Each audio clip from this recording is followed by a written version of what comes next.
My next guest actually recorded video of the tornado as it was hitting New Orleans. Brian DeLancey, thanks so much for being with us this morning. You with us?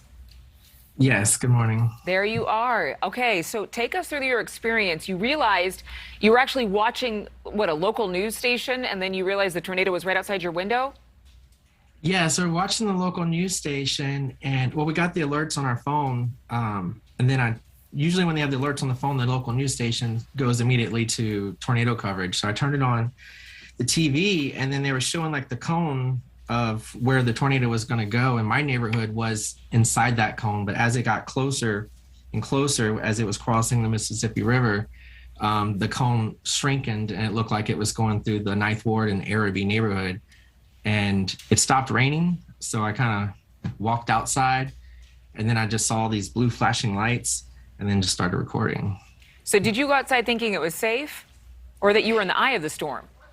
I didn't think I was in the eye of the storm because everything was kind of quiet. I've been in the eye of a hurricane before, just a couple of years ago with Hurricane Zeta, and that was eerie. And it felt like that. It felt like the eye of a hurricane, but I wasn't in the eye. I was, about a mile away.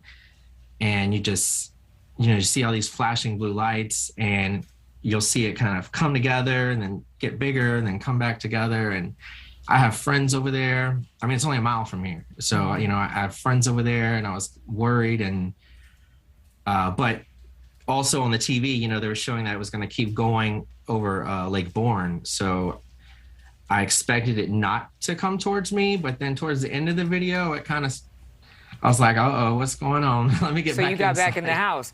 Have Yes, you I talked to did. your friends who were close to that storm?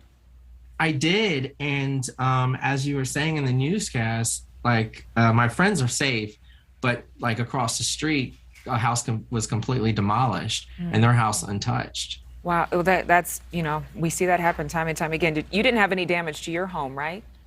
No. I didn't have any damage to my home. But you got to also think these people that live in these neighborhoods, including myself, a lot of them have blue tarps on their roof because late August, we had Hurricane Ida, which we were evacuated for 9 days. Right. And then the year right before that, on Halloween, we had Hurricane Zeta that came right through us. And that's the one where I was in the center of the eye. So it's kind of like a 3-punch every year. Yeah. Are you a local? Really normal. Are you from there? Were you born and raised in that area? Yes. Okay. Born and raised in New Orleans, throughout New Orleans, yes. And folks in New Orleans, they are just so used to the natural disasters. This hit different than a hurricane, right? This came a lot faster, being a tornado. It came a lot faster. It was unexpected. The forecast was showing that north of the lake, which is north of New Orleans, was going to get hit the worst.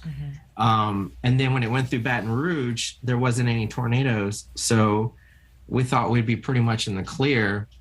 And then it all just started forming at the last minute, like literally the last minute.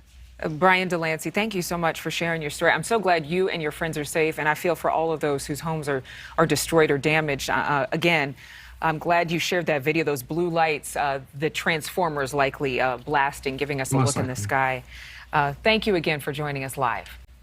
Thank you so much for watching. Make sure to click on the red subscribe button below so you can get more of NewsNation's fact-driven, unbiased coverage.